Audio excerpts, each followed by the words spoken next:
In 2013, Alex Hirsch drew a fake image of Old Man McGucket sitting at a desk and writing in one of the mysterious journals, had it colored to look like finished production art, and then anonymously posted it to 4chan while performing the role of a fan who had snuck a camera into a Disney event and photographed real internal material.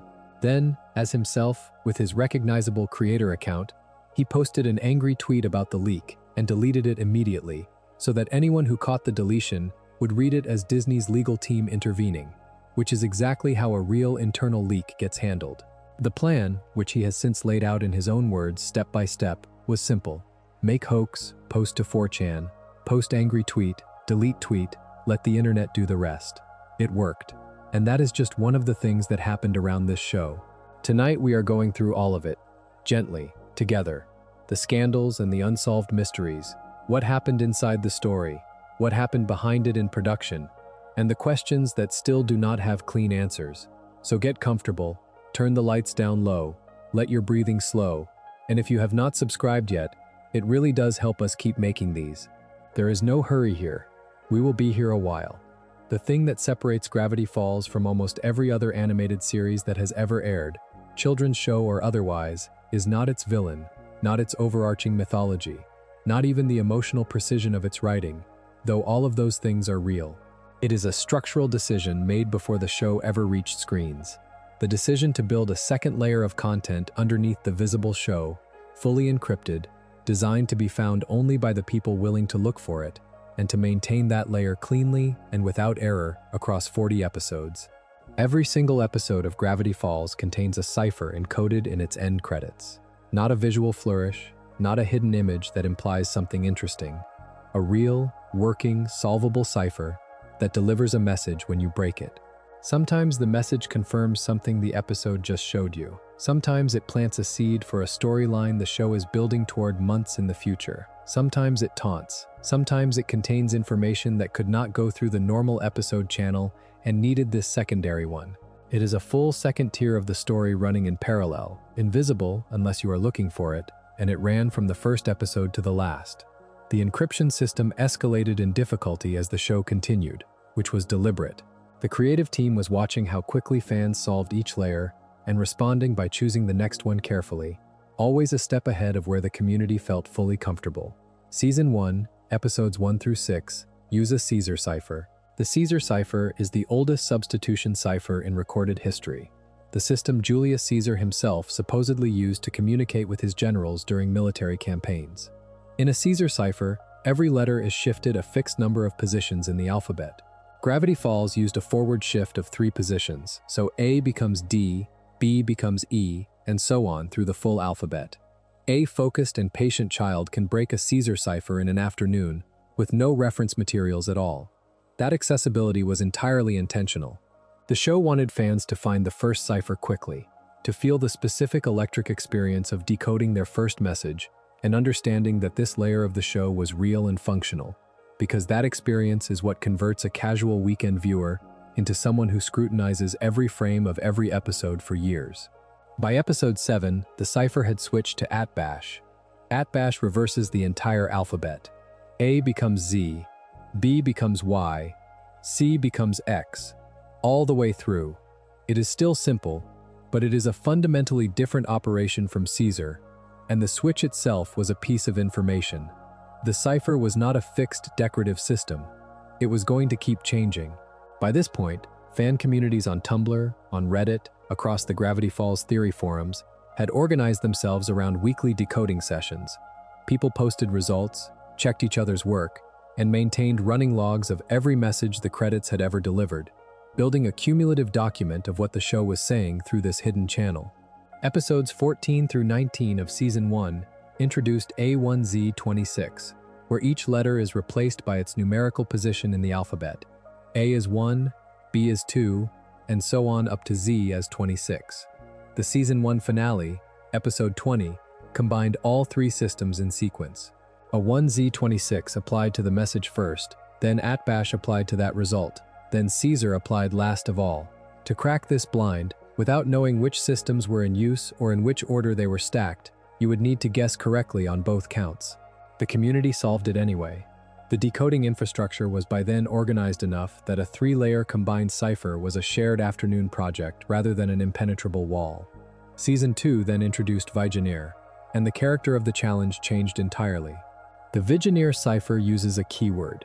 Instead of a fixed shift or reversal, each letter of the plaintext is shifted by a different amount determined by the corresponding letter of the keyword, cycling back through the keyword for as long as the message runs.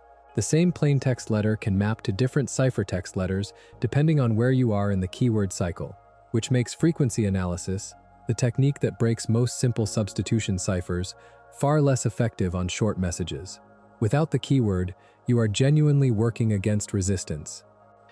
Gravity Falls used a different keyword for every single episode of Season 2, and each keyword was specific to that episode, tied to its content in a way that required you to watch the episode closely enough to form a genuine interpretation of what it was most centrally about.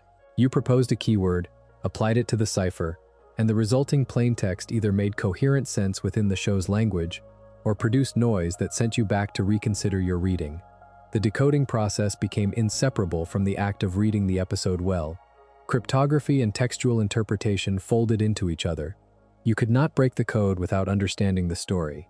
What this built over the full run of Season 2 was a parallel community practice that required genuine intimacy with the show, not just patience and cryptographic knowledge. Knowing the story, the characters, the themes, the emotional logic of what the show was doing episode by episode. The decoded messages themselves extended the story, adding context or irony or foreshadowing that was invisible at the surface level of the episode, so the 2 layers were in active and specific dialogue, and you needed both to hear the full conversation the show was having.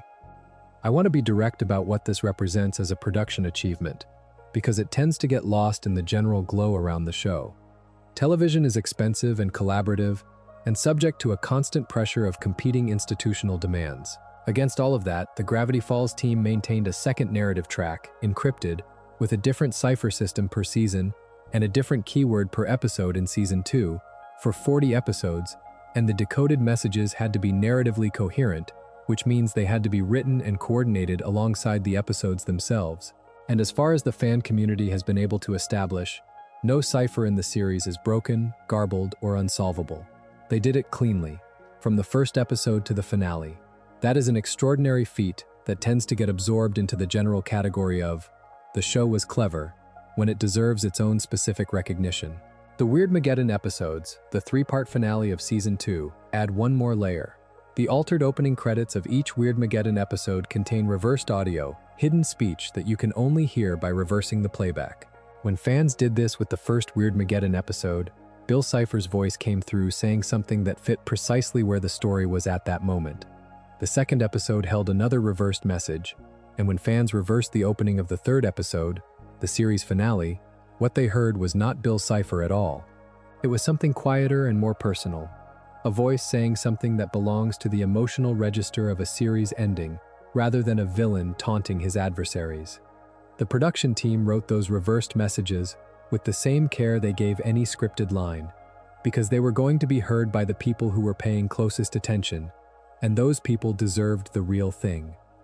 All of this matters as context for everything that follows tonight, because the scandals that surrounded Gravity Falls almost all orbit a specific core tension. This was a show made by people who believed, and acted on the belief, that audience attention is worth rewarding at whatever creative cost. The institution they worked within had a very different set of priorities. That collision between the show the creators wanted to make and the institutional environment they had to make it inside produced some of the strangest and most revealing conflicts in recent animation history. The cipher layer is the most visible expression of the philosophy. The scandals are the most visible expression of what happened when that philosophy met the institution. By mid-season 1, working from the credit ciphers and the visual details embedded in the episodes, fans on Tumblr and 4chan and across the Gravity Falls theory communities had assembled something very close to the correct answer to the show's central mystery. They had noticed the 3 journals, the author who wrote them, the triangle symbol connecting Journal 2 to Bill Cipher's shape, and, most critically, the coded clues suggesting that Stan Pines had a twin brother, and that this twin was the author. This was the correct answer, arrived at by attentive people who were doing exactly what the show had trained them to do. This put Hirsch in a specific and uncomfortable position. The reveal of Stanford Pines as Stan's long-lost twin brother and the author of the journals is the emotional spine of Season 2. It recontextualizes everything you thought you understood about Grunkle Stan, about his 30 years of obsessive work on the portal under the Mystery Shack, about why this particular man with this particular history ended up being the unexpected caretaker of these particular kids for the summer. The reveal, when it arrives across Not What He Seems and A Tale of Two Stans, is one of the strongest sequences in modern animated television, precisely because it earns every emotion it produces. But if the fan consensus had fully hardened around the twin theory before those episodes aired, the sequence would have landed as confirmation of the expected rather than discovery of the unknown. For a significant portion of the audience, it would have been quiet satisfaction rather than the gut punch the show was building toward for 2 seasons. Hirsch decided to disrupt the developing consensus. The method he chose was direct, personal, and anonymous deception.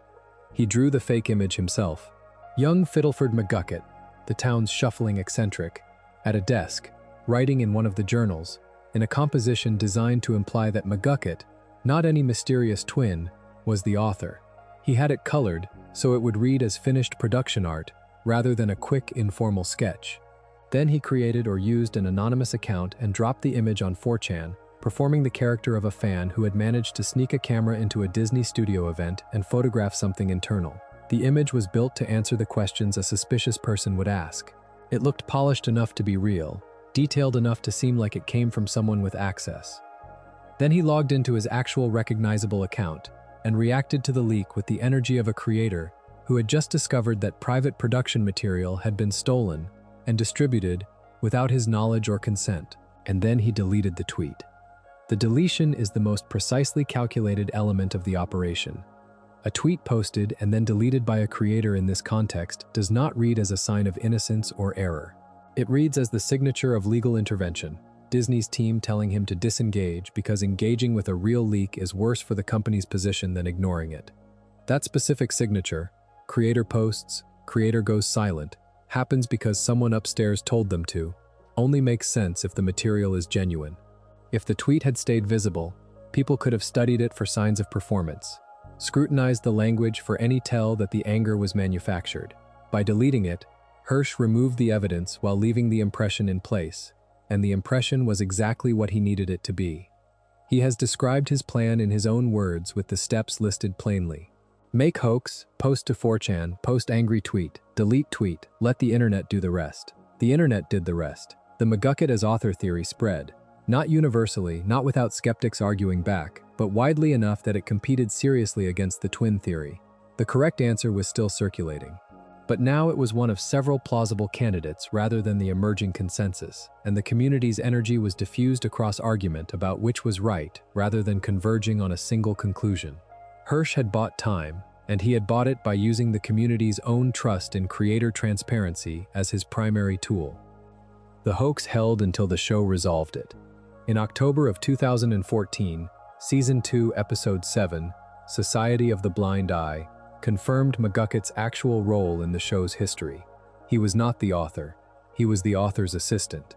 His real story, pieced together across several Season 2 episodes, is that he was a brilliant engineer who worked alongside the author in the early years of the journals, witnessed events that exceeded his ability to process or endure, and then built a machine to erase memories and used it on himself so many times that the cumulative erasure destroyed his coherence. He became Old Man McGucket, the eccentric the town dismissed, because he had chosen, over and over, to forget rather than carry what he had seen. And Gravity Falls, the town itself, which has its own relationship with the convenient suppression of difficult realities, had collectively filed him under harmless local character and declined to wonder what he had been before. This is one of the show's most quietly devastating ideas. McGucket lived for years among people who could have seen him clearly. They did not from cruelty, but because a functional small community requires certain things to be set aside, to be absorbed into the background, to be allowed to become familiar enough that they stop generating the discomfort of an unanswered question. The show is precise about this without being contemptuous of the town. The result is a structural grief for what communities do to the people who carry evidence of the extraordinary and do not know how to put it down. After the show confirmed McGucket's actual role, Hirsch acknowledged the hoax. He has discussed it in interviews and on social media, with a combination of evident pride in its execution and honest ownership of what it involved. Lying to his own fans, using an anonymous account, manufacturing a creator response to a fake leak, all to preserve a story beat. The fandom's response was, overwhelmingly, to find this charming and to love him more for it. The hoax was reframed as devotion, as evidence of how seriously Hirsch took the mystery and how far he was willing to go to make sure the reveal landed correctly. I think the devotion was genuine. The show earned the protection. The reveal, when it came, justified everything that was done to keep it intact. And yet there is something worth sitting with that tends to get flattened in the charming version of this story. What Hirsch did was use the community's trust as an instrument of misdirection. The anonymous post worked precisely because fans had learned, through years of honest creator engagement, to extend good faith to the Gravity Falls production environment, to treat creator interactions as honest signals about what the show was doing. The angry tweet and its careful deletion worked because people expected a real creator to behave exactly that way under those exact circumstances. The tools the hoax employed were the tools of trust. The trusted creator's voice, the familiar platform, the recognizable pattern of creator responding to a leak.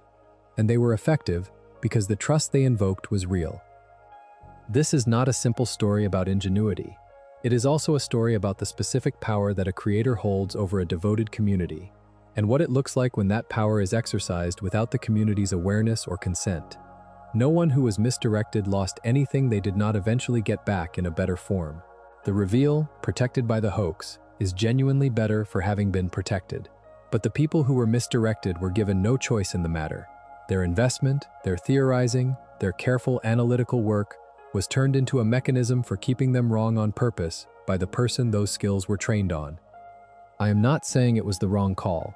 I am saying it is a more complicated story than the charming anecdote version usually acknowledges, and the complication is worth keeping close when you think about the relationship between this show and the people who built their lives around it. McGucket ends the series with something restored. The finale reunites him with his son, gives him back a connection that his decades of self-erasure had made impossible to imagine, and sends him toward a future the town's collective forgetting had obscured. The show treats him gently at the end. He deserved it. And the irony that the figure Hirsch used as the cover for his most elaborate deception is also one of the show's most sympathetic characters is not lost on the people who have thought about this closely. The show that finally reached Disney Channel, beginning with its preview on June 15th of 2012 and its official premiere on June 29th, is remarkable for how much edge it managed to carry. Characters die, or come close enough that the possibility is real rather than decorative. Violence has weight. The mythology goes to places that no other Disney property had gone. A 12-year-old boy has his body possessed by a cosmic chaos demon who uses it to try to destroy the child's most important relationships, while the child watches from inside his own skull. A character erases his own mind so repeatedly that the repetition costs him his personality, his career, his family, his sense of self.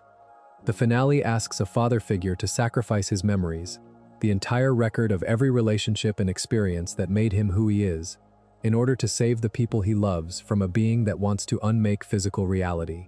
This is not the show that Disney Channel was selling advertising around in 2012. What it was selling around was its brand, and the show that ran inside that brand was quietly doing something very different. The extent of how different and how hard-won is documented. In June of 2022, on the occasion of the show's 10th anniversary, Hirsch released a selection of real exchanges between himself and Disney's Standards and Practices Department, the internal team responsible for reviewing all Disney-branded content against the company's editorial standards before anything reaches broadcast. He posted the actual notes and his actual responses, with no significant editorializing, and the result was a document that spread widely because it revealed something specific and strange about the gap between the show that was attempting to be made and the institutional apparatus that stood between the attempt and the screen. Standards and Practices operates through written notes, formal communications that flag specific content concerns and request revisions. The system is not unique to Disney. Every major broadcast and cable network maintains a version of it, and for understandable reasons. Networks have legal liability for content, advertising relationships that depend on content being suitable for the advertiser's customer bases, and regulatory obligations in domestic and international markets. Standards and practices is the mechanism through which all of that is managed. Understanding this does not make the specific notes less strange, but it places them in a context where they make a certain institutional kind of sense. Disney's standards team flagged language in the show that the creative team wanted to use. The word poopface was identified as too close to a more serious profanity and required removal. The phrase hoo-ha, used in the casual way American English sometimes deploys it to mean a fuss or commotion, was flagged after the department determined it also functions as a slang term for female genitalia and needed revision. Religious phrasing attracted specific notes. Holy Christmas was flagged. Geez, a mild exclamation that functions as a softer substitute for the name of Jesus, was identified as an abbreviation of that name and treated accordingly. The word Lucifer, used in an episode dealing with supernatural mythology, needed to go. A character's line calling other characters butt faces was revised to the construction "you guys are faces," which is grammatically incomplete and communicates nothing coherent. A pipe was flagged for appearing in a horse's mouth. A character's t-shirt was noted as containing the word chub, which Disney standards claimed had sexual connotations in certain contexts and required modification. Bill Cipher had lines cut. The version of Bill Cipher that exists in the finished show is already one of the most memorable and genuinely unsettling villains in the history of Disney animation, a triangular entity in a top hat whose cheerful sociopathy and contempt for everything outside his own desires is expressed in writing sharp enough to carry real weight. The version that existed before Standards Review had more. A line in which Bill tells the characters he is planning to kill one of them just for the pleasure of it was removed. A line from Dipper, asking in the most innocuous possible terms what is happening around him, was revised to remove the word heck, which the department apparently found too close to a stronger expression of the same sentiment. I want to sit with this pattern for a moment, because what was flagged and what was not is genuinely revealing. The notes removed heck. They removed a pipe from a horse's mouth. They were concerned about hoo-ha. They identified G's as a religious abbreviation. And while all of this was happening, the show was building and ultimately airing an episode in which a 12-year-old boy is possessed by a demonic entity who then deliberately dismantles several of the boy's most important emotional relationships as part of a larger plan for cosmic domination. That episode aired, the possession aired, the emotional damage aired. The pipe did not. The apparatus was designed for a different kind of show than Gravity Falls was. It was calibrated for the content typical of the Disney Channel schedule in that era. Comedy series, music-driven programming, family entertainment, where the most pressing concern might be whether a joke about school was age-appropriate. Against that calibration, heck reads as a measurable risk, and an episode built around the body horror of a child losing control of his own mind passes through largely intact, because the review system did not have a well-developed category for what the second scenario was. This is not a defense of the notes. It is an observation about the logic they followed, which was institutional rather than editorial, risk management rather than artistic judgment. The notes were not generated by people who watched the show and thought carefully about what it was doing. They were generated by people applying a rubric to isolated content elements, and the rubric had not been updated to account for a show this strange. Hirsch's documented responses to the notes range in tone from patient explanation to something that must have required significant professional discipline to maintain at the level of formal civility it displays on the page. When a note came back requesting that the action of Sheriff Blubbs putting his arm around Deputy Durland be removed from an episode, Hirsch's written reply was 4 words. "They are buddies. Chill out." That second sentence is remarkable in the context of a formal exchange with a department that holds editorial authority over your show. It communicates clearly what Hirsch thought of the note, and it communicates it with the specific compression of someone choosing words carefully rather than freely. The note about Blubbs and Durland was not about an arm around the shoulder in isolation. It was part of a pattern of scrutiny applied to any gesture, any expression, any staging between those two characters that could be read as indicating a relationship closer than professional partnership. Blubbs and Durland are the Gravity Falls 2-officer police force, a pair whose mutual devotion is one of the show's recurring comedic threads, played with affection rather than ridicule. The question of what kind of relationship they actually had, and what Hirsch was building toward with them across the series, connects to the show's largest and most consequential institutional conflict. That story comes next. What the anniversary release of the Standards Notes confirms, beyond the specific absurdities, is the production environment the team inhabited for the full run of the show. Every line of dialogue, every visual element, every piece of character action that might attract attention passed through a review process calibrated for something else entirely. The team had to argue, in writing, for everything they wanted to keep. The exchanges Hirsch has shared show a production that was willing to push back, willing to explain and justify and negotiate, and that picked its battles with enough precision to win the ones that mattered most. The darkness survived, the mythology survived, the genuine intelligence and menace of the show survived. All of it was fought for, piece by piece, through a process most viewers never knew was happening while they watched. What is particularly strange about the Standards dynamic on Gravity Falls is that the show's most genuinely disturbing elements sailed through the process, while its most superficially edgy language did not. Bill Cipher, the show's central threat, is a figure of authentic psychological horror. He offers deals that corrupt. He possesses the bodies of children. He treats the destruction of personalities and memories as entertainment. His arrival in Weirdmageddon involves petrifying human beings into living statues and using their bodies as furniture in a throne room. None of this attracted the kind of systematic note-writing that Heck attracted. The apparatus that flagged mild exclamations and the names of demons as content concerns had apparently not developed a specific category for a cartoon sequence in which the protagonist's uncle agrees to have his entire identity erased as a sacrifice, and this is played sincerely rather than for comedy. The emotional depths the show was willing to go to, the genuine weight it placed on suffering and loss, and the specific cost of loving people were not what the review process was calibrated to examine. This tells you something important about what institutional content review is actually doing. It is not a system for evaluating the emotional or psychological impact of content on its audience. It is a system for managing specific, documented risks. The risk of advertiser withdrawal over identified language, the risk of parental complaints over identified symbols, the risk of regulatory action over identified categories of content.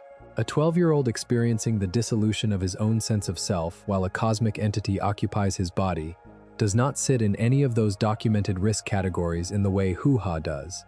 The show was dark enough, in the right ways, to largely evade the mechanism designed to constrain it. The full scope of what was cut or changed across the show's entire run is not publicly known. Hirsch has released a selection from what he says is a complete record. The picture that emerges from what has been shared is of a sustained, years-long negotiation, conducted through formal channels, in which the creative team consistently pushed toward the edge of what the process would allow and accepted smaller losses to protect larger ones. The show that got made is the result of that negotiation, not a gift from a supportive institution, a series of argued wins. The conflict over LGBTQ representation in Gravity Falls is the one that has most clearly and most consequentially outlasted the show itself, because it connects to a larger story about Disney's institutional identity that did not resolve in 2016 and has not resolved since. The specific confrontation began in the second season, with an episode called The Love God, Season 2, Episode 9. Hirsch had placed two elderly women in the background of the episode, falling in love with each other as part of the romantic comedy premise. A deity who distributes love potions triggers unexpected pairings across the town. The depiction was gentle and incidental, two background characters in the periphery of the frame, their developing connection, one of many romantic threads the episode's premise set in motion. Disney Standards responded with two words: please revise. No further explanation, no articulated principle, no identification of the specific concern, just the instruction to change it. Hirsch replied with one word: why? He has since described this exchange as basically breaking the censors, and said that asking the question produced something close to institutional paralysis on the other end, because why requires an answer, and an answer that explains explicitly what the policy is, on what grounds it operates, and why those grounds apply to two elderly women in a background frame is a very different document from a note that says please revise and assumes compliance. Requiring the department to articulate the reason changes the nature of the exchange. The elderly women were removed from the final episode anyway, but the record of the exchange remained. The Love God episode had a second proposed element. The Love God's necklace was designed to incorporate the rainbow flag symbol as a visual detail. That too was removed before the episode aired. The pattern the creative team encountered across the show's run was consistent. Any depiction of same-sex attraction, any gesture or relationship between characters of the same gender that exceeded the visual vocabulary of close professional friendship was subject to removal. The review process did not distinguish between explicit and incidental, between foreground and background, between a story arc about identity and a passing visual detail in the corner of the frame. The flag was the flag regardless of its size. Hirsch has said publicly that he still has the email in which Disney explicitly instructed him not to include LGBTQ characters in Gravity Falls. He has described the language of that instruction as unambiguous. He has not released it publicly as of the time this research was compiled, but its existence and its content is something he has stated directly in multiple forums. And yet Blubs and Durland made it to the finale. The solution Hirsch and his team found was, in its structure, the same approach they used everywhere else in the show when they wanted to communicate something the visible channel could not carry. They encoded it. Throughout the series, Blubs and Durland's mutual devotion is presented in the register of comedic excess. Two characters whose loyalty to each other is so intense it reads as a joke about how thoroughly small-town law enforcement officials can bond. The framing keeps the relationship in the visual vocabulary of professional partnership. Nothing that would trigger the same flag as two women visibly falling in love in the background of a frame. Then, in the finale, Weirdmageddon 3, Take Back the Falls, Blubs and Durland have a scene. They hold each other's faces, and the words they say are that they are mad with power and love. And they look at each other in a way that is, for anyone watching fully present, unambiguous about what kind of love they mean. This made it past review and onto the screen. After the finale, Hirsch confirmed at a charity draw-a-thon that Blubs and Durland are a couple. The canon confirmation came through a post-show event, but the show had already said what it was going to say. The scene is in the finale, in every version that has been distributed, and it is as clear as the narrow space it was built within permitted it to be. The scene is a piece of craft made in an extremely tight space. Mad with power, and love is the entire content of the moment, framed so that no single element flags the specific concern that two women in a background frame immediately flagged. It works because it is precise, because every word is doing exactly the work required, and because the team that wrote it had spent 2 seasons learning exactly where the institutional lines were and where the available space began. What stays with me, returning to this now, is not the cleverness of the workaround. The cleverness is real. What stays with me is the amount of creative energy that had to go toward the problem of existence rather than the problem of storytelling. The question of how to make two characters visibly love each other in a way that evades a review system designed to prevent exactly that is not a storytelling problem. It is a survival problem, and the fact that some of the most precise writing in the show's run went toward solving it tells you something specific about the cost of making ambitious work inside an institution whose interests do not align with the work's ambitions. In June of 2021, Hirsch posted publicly about Disney's approach to LGBTQ content. The context was Disney's Pride Month marketing, the company's public presentation of itself as an ally through merchandise and official statements. Hirsch's message was direct.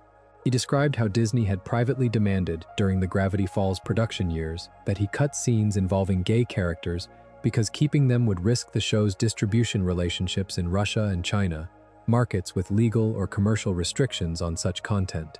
He described being told explicitly to cut the gay scene. He placed that private instruction alongside the company's simultaneous public identification with the community, whose representation was being privately suppressed, and he named the tension clearly.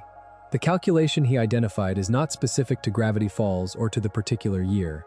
A company that can simultaneously suppress LGBTQ representation for revenue protection in certain international markets and publicly brand itself as a supporter of that community for brand value in others is running a more sophisticated analysis than simply being for or against anything. The question it is answering is, what does each position cost, and what does it produce, market by market?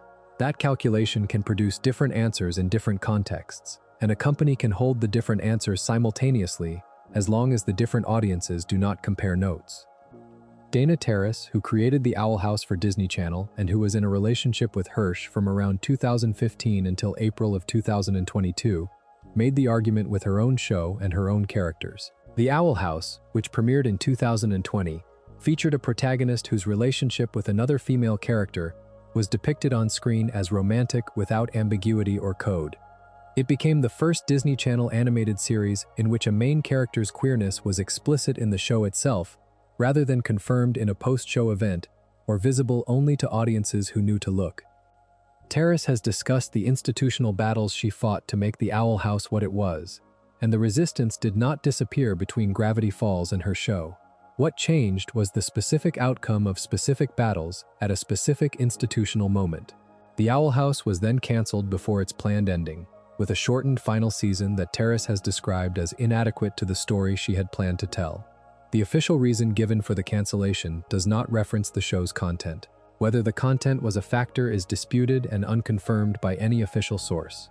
What is not disputed is the arc from Gravity Falls to the Owl House, a show that had to encode its queer content to survive, followed by a show that made the content explicit and ended before its story was complete.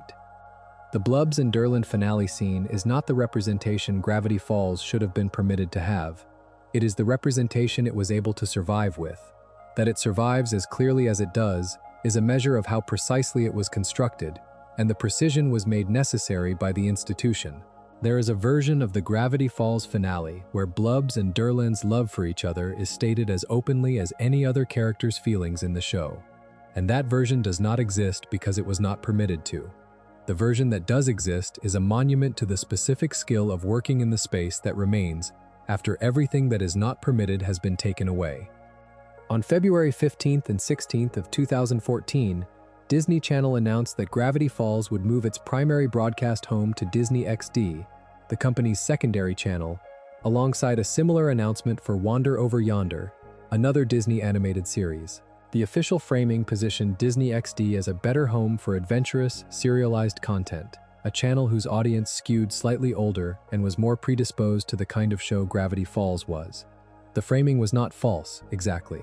Disney XD had a different audience composition, but it was also a channel with dramatically lower viewership than Disney Channel, and the announcement effectively moved Gravity Falls from a network that reached most American children who had access to cable television to one that required a deliberate choice to find. The practical consequence was a reduction in the casual audience. The viewers who watched whatever was on when they sat down after school, the kids who encountered Gravity Falls by accident and stayed because it was extraordinary, those viewers were largely lost in the move. What the new home preserved was the dedicated audience, the people who cared enough about the show to seek it out specifically, and this turned out to be a meaningful number of people. Gravity Falls became Disney XD's highest-rated show for most of its remaining run. When the episode A Tale of Two Stands aired in July of 2015, it set a then record for the channel with just under 2 million viewers. The series finale, Weirdmageddon 3, Take Back the Falls, broke that record with roughly 2.5 million viewers, becoming the most-watched telecast in Disney XD history at that time. These are good numbers for a niche cable channel. They are the numbers of a show with an unusually devoted audience. They are not the numbers that should have been coming from the best animated series on American television during those years, and the move to Disney XD is part of the reason why. The move also accelerated a scheduling problem that had been present since the show's first season. Gravity Falls was not produced on a schedule designed for weekly broadcast. Hirsch has described each episode of Season 2 as taking approximately 6 months from writing through final animation. Rather than stockpiling a season's worth of completed episodes and releasing them on a consistent weekly schedule, as most broadcast television does, Disney aired episodes as they were finished, which meant the gap between episodes was determined by the pace of production rather than any editorial decision about what the audience needed. This produced something genuinely unusual in the experience of following the show. Unpredictable waits of varying lengths, sometimes weeks, sometimes months, with no reliable information in advance about when the next episode would arrive. The show would air 2 or 3 episodes in relatively quick succession, and then disappear for months. Fan communities maintained themselves during the gaps through theory work, fan art, and the continuous labor of cipher decoding, but the scheduling created a specific kind of anxiety that is different from the anticipation of a known weekly schedule. You did not know when to expect the next piece of the story. You just waited, and checked, and waited some more. Season 1 had a long hiatus between Summerween and Boss Mabel that ran to close to 5 months. For a show built on ongoing mysteries and continuous narrative threads, asking an audience to hold their position for that long, while maintaining the same investment level they brought to the show, is a significant ask. The community held, but the long waits left marks. Season 2 was more demanding.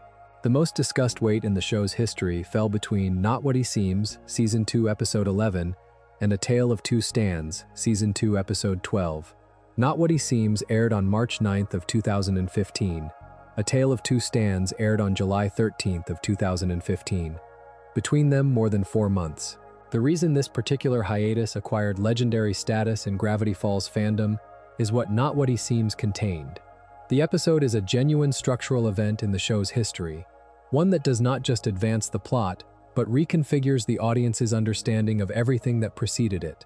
The reveal that the author is Stan's twin brother, and the specific way that reveal is staged, is one of the most carefully constructed payoff moments in modern animated television.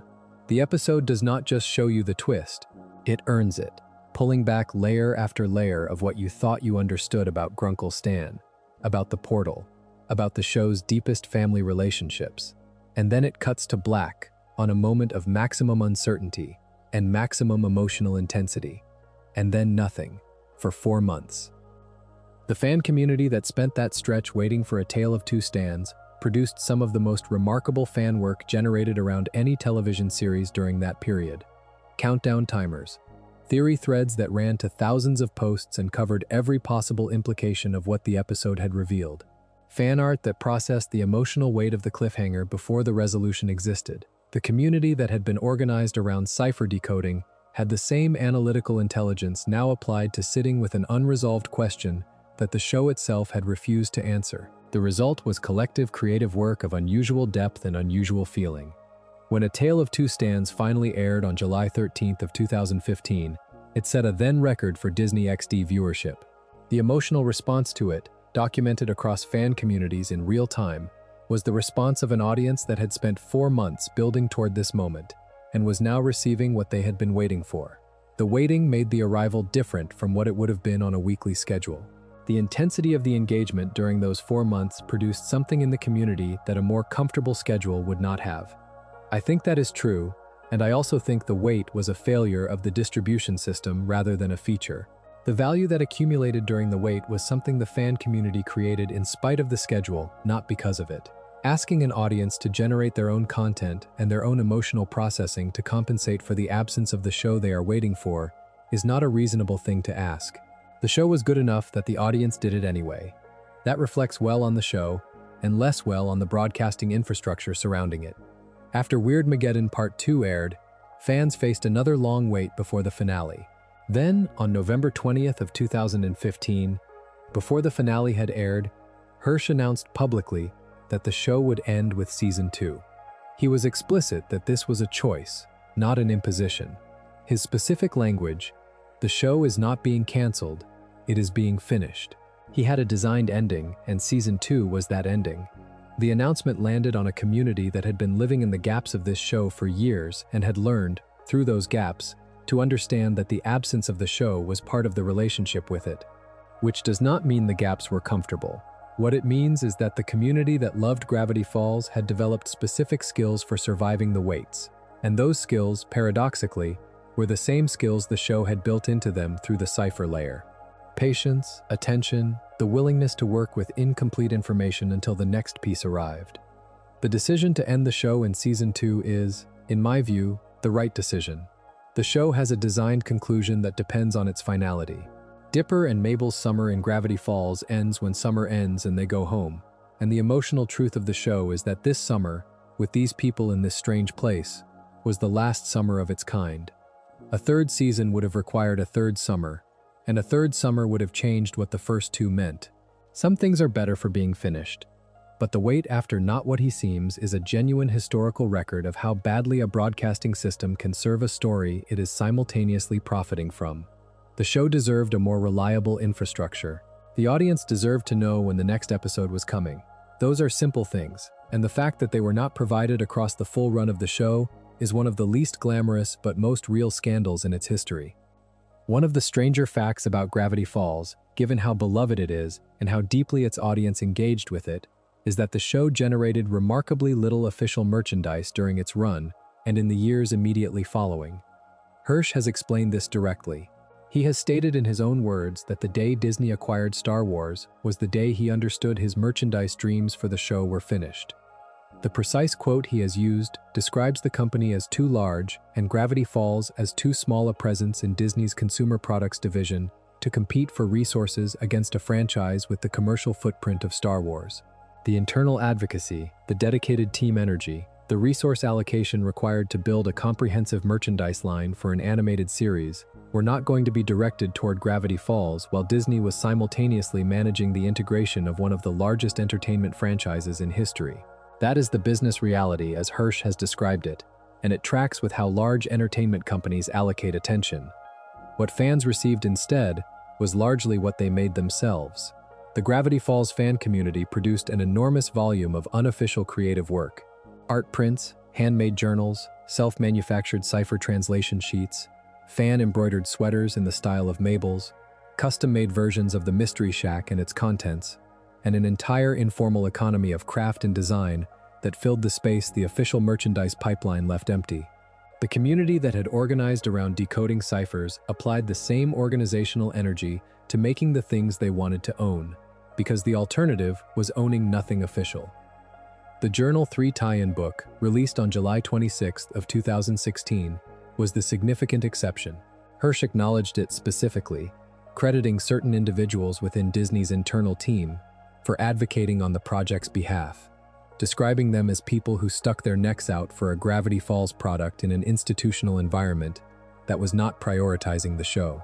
Journal 3 is a substantial artifact, full of in-universe content written in the voices of multiple characters, annotated by Dipper, Mabel, Ford, and Stan in a way that expands the world, and filled throughout with hidden cipher messages that gave the decoding community fresh material to work through years after the show ended. The limited blacklight edition of Journal 3 reveals additional hidden content under ultraviolet light, including content that, as of the time this research was compiled, the fan community had reported as not yet fully solved. The contrast between what the show generated in terms of fan creative energy and what the official merchandise infrastructure delivered is one of those gaps that reveals something true about how large entertainment companies evaluate their properties. The metric for merchandise investment is not emotional resonance or fan engagement depth. It is projected unit sales across broad distribution channels, and a show whose audience is highly dedicated but relatively small in absolute numbers is going to lose that calculation to a franchise whose projected unit sales are measured in billions. The Gravity Falls audience made their own versions of everything the company would not make for them, and what they built, in aggregate over years, is one of the richest fan material cultures around any animated series of its era. When Disney Plus launched in November of 2019, something happened to Gravity Falls on the platform that no one at Disney announced publicly, and that Hirsch discovered, apparently, the same way everyone else did, by looking. Grunkle Stan's fez, the hat he wears through every episode of both seasons of the series, the hat that is as much a part of his visual identity as the sweaters are to Mabel or the pine tree cap is to Dipper, had a symbol on it throughout the show's original broadcast run.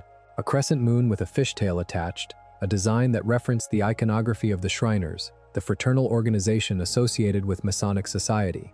In the versions of the show uploaded to Disney Plus for the platform's launch, that symbol was gone, digitally removed from every episode, retroactively, without announcement. The symbol had already gone through at least one modification during the show's original production run. The earliest version of the fez design had similarities to flags used by Turkey and the Nation of Islam that created potential complications for international distribution, and the symbol was changed before the show finished its run. But the Disney Plus version went further than the mid-series change had gone. It removed the symbol entirely, leaving a plain fez where the design had been. The specific comedic detail in this situation, which Hirsch noted publicly on social media with evident amusement, is that whoever performed the edit on the episode content did not extend the edit to the episode thumbnails or to the title sequence of the show. The symbol that was silently removed from every episode on Disney Plus still appears every time you scroll through the platform's episode listing for Gravity Falls, and it still appears in the opening credits. The thing the company decided to quietly erase is still visible on every promotional surface the company uses to sell the show. Hirsch's public response described the people responsible as geniuses, in a tone that made the use of the word unambiguous. He noted that the symbol had been removed from the episodes but forgotten in the thumbnails. He seemed to find the situation genuinely funny, which tracks with someone who had spent years navigating the specific decision-making of large institutional entities and had developed a certain philosophical relationship with their capacity for inconsistency. What this event represents, beyond its comedic texture, is a form of retroactive content modification that is becoming more common as legacy content moves to streaming platforms and is subjected to the content review standards of markets and regulatory environments that did not exist when the original material was produced. The Gravity Falls on Disney Plus is not identical to the Gravity Falls that aired on broadcast television. It has been edited, without disclosure to the audience, to remove something that was part of the show's original design. Viewers who grew up with the show and returned to it on streaming, and viewers discovering it for the first time on the platform, are watching a version that has been quietly altered. Neither group is told this. This is not the largest controversy in the show's history, but it is the one that most clearly illustrates the relationship between streaming platforms and the works they host, not primarily a relationship of preservation, but of ongoing management, with the rights to edit and modify retained by the platform and exercised without notice or acknowledgement.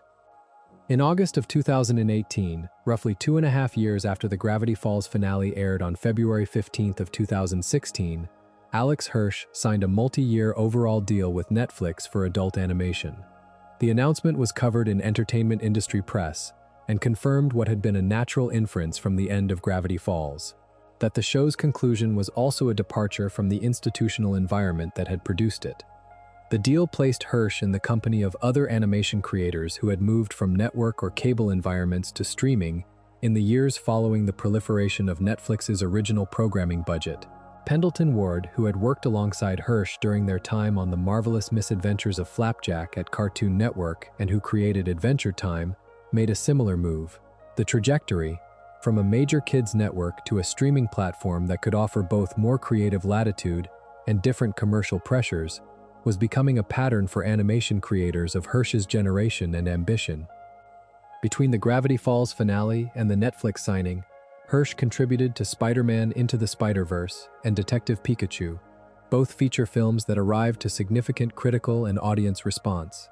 Both projects suggest that the specific skills developed during Gravity Falls, managing layered storytelling, building mythology with enough internal consistency to reward close attention, finding the emotional register of genre material without sacrificing its intelligence, translated beyond animation and beyond the original show's format.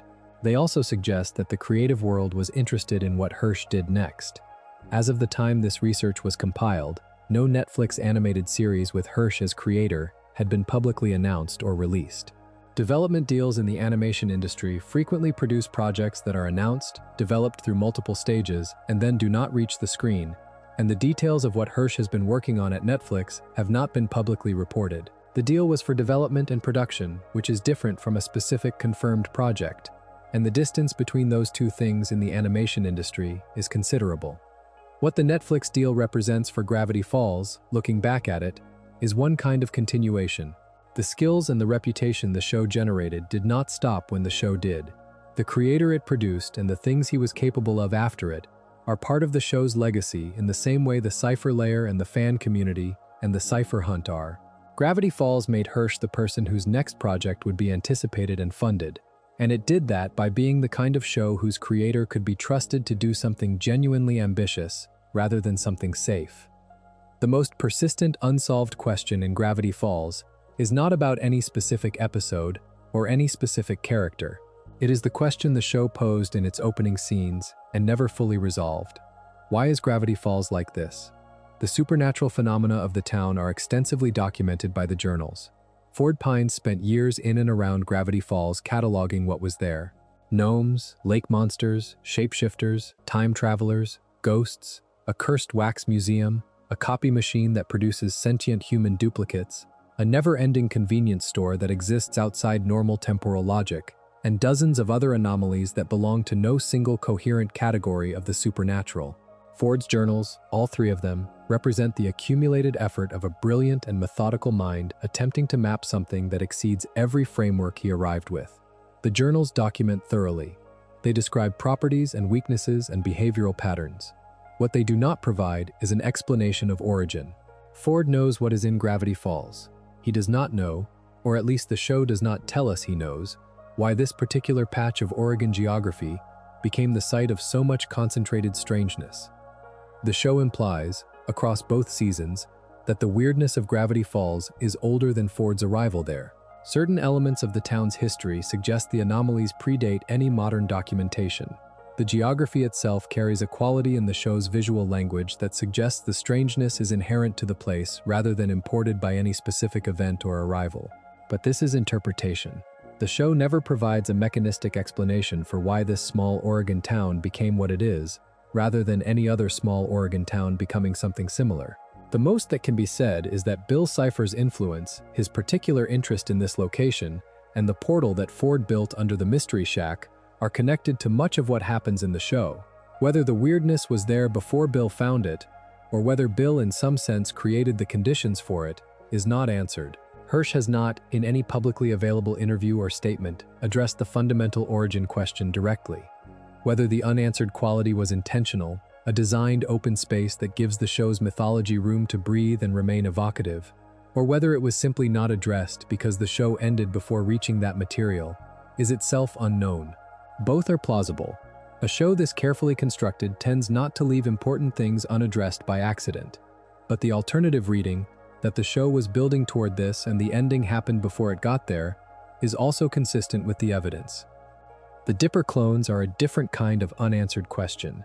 In Double Dipper, a Season 1 episode, the Mystery Shack's basement contains a copy machine with the unusual property of creating exact duplicates of whatever is placed on it.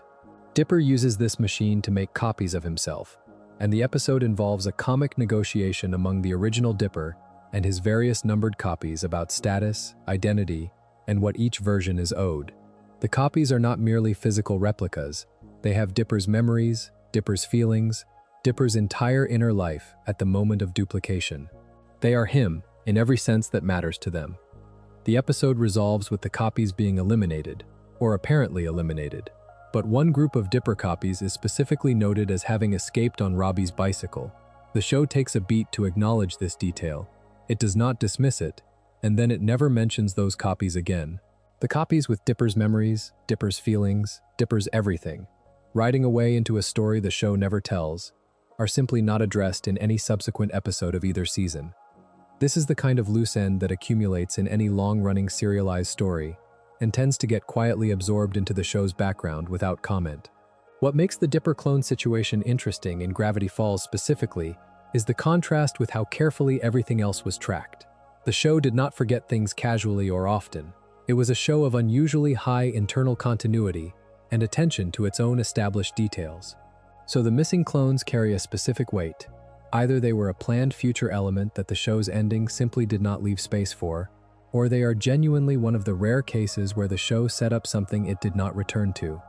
Hirsch has not offered a canonical explanation for the clones' fate.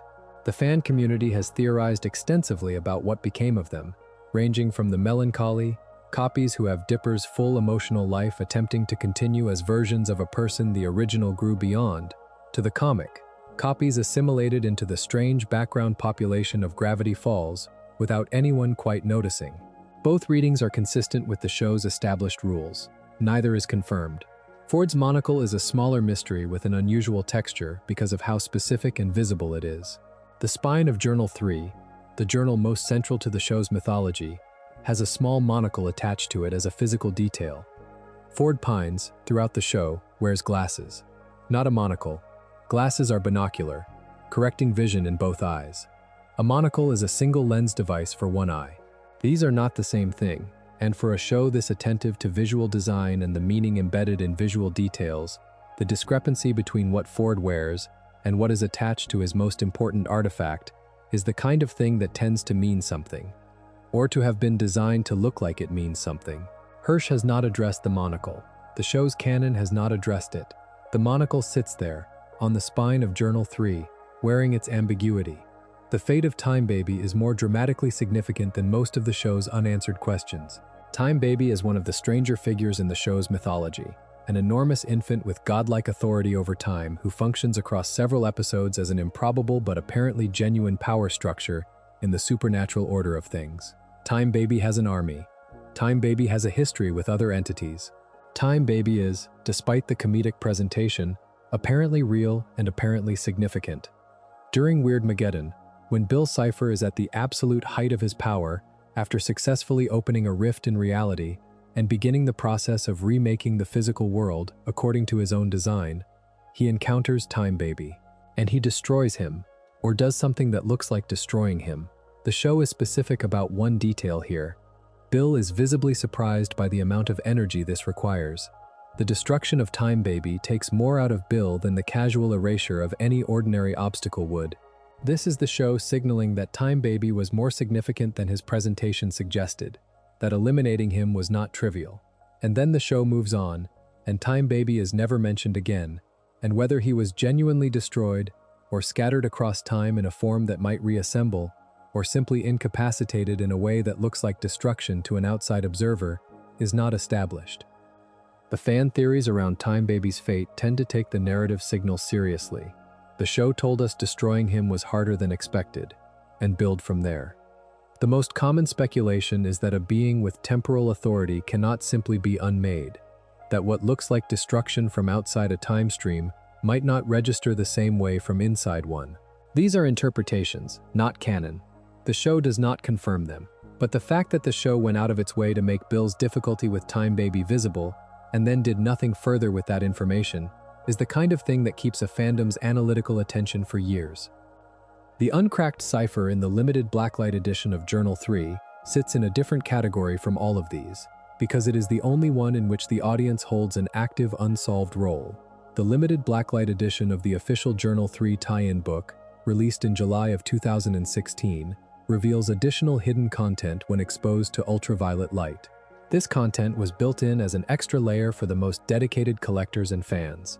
Among the material revealed under blacklight, according to reports from the fan community, is a substitution cipher using a Polybius square that was described, as of the time this research was compiled, as not yet fully solved. The Polybius square is a classical cipher that encodes letters as coordinate pairs within a 5x5 grid.